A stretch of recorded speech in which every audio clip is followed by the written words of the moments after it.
Ang nangyayari, tignan mo madami tayong dapat baguhin eh. Number one na dapat baguhin. Ang lahat ng bills na pina-file natin, okay, di ba bago i-approve for second reading, di ba committee amendments, then individual amendments. Tsaka mo pa lang aaprubahan yung second reading.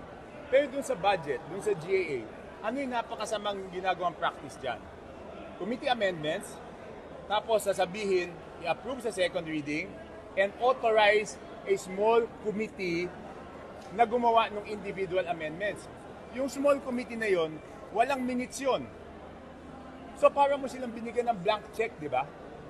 Eh bakit yung pinakamahalagang batas pa na ginagawa natin, hindi natin sinusunod yung proseso? So dapat dito sa budget na to, hindi natin naaprubahan kung hindi tapos yung individual amendments.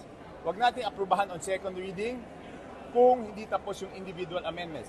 At wala ng small committee. So ibig sabihin, kung ano yung inaprubahan on second reading, yan yung final version. So wala ng insertion doon. Di ba kasi transparent eh. Lahat isa-isa mong sasabihin yung iyong individual amendment. Tapos sasabihin ng chairman kung tatanggapin niya o hindi. Yun ang napakahalaga. Di ba doon nagkakaroon ng, alam naman natin, hindi tayo pinanganak kahapon, di ba? Ilang beses ko na rin-erase yan eh. Di ba bakit may small committee na ilang tao lang?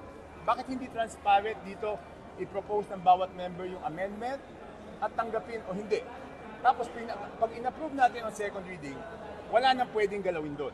Kasi ang nangyayari in the past, aaprubahan yung second reading, tapos mababago pa kasi yung small committee lang ang magbabago. So hindi pa pwede yan. Mas malakas kaya yung impact ng proposal ko kung independent kayo or sumama kayo sa majority. I mean, what are the chances na mapakinggan siya? E titingnan natin.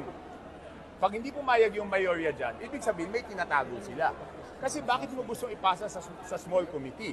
Bakit ayaw mo bakit ayaw mo na dito pa lang pag-usapan? Okay, number 1 po yan.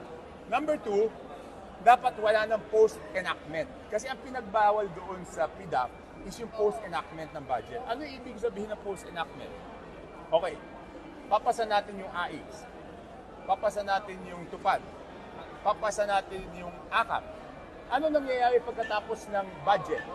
Di ba susulat kami sa office, papasok kami sa portal ng Congress at doon kami hihingi ng pondo sa Office of the Speaker. So bakit kami humihingi ng pondo sa Office of the Speaker, nandun na yun sa budget?